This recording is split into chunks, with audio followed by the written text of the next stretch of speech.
What happens when two groups of friends both want the same water fountain at the same time? At Sunny Valley Zoo, the lions and monkeys had always shared their watering hole peacefully. But when summer brought the hottest days ever, suddenly there wasn't enough water for everyone. Zookeeper Maria noticed something strange. Nobody was drinking water anymore. The lions had built a wall of rocks on their side. The monkeys made a fence of sticks on theirs. Both groups were so busy guarding the water, nobody could actually use it. Some lions snuck over at night to drink secretly.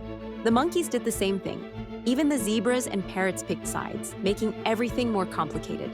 Finally, Maria called a special meeting with Leo, the lion, and Mango, the monkey. They drew up a schedule together. Lions drink in the morning, monkeys in the afternoon.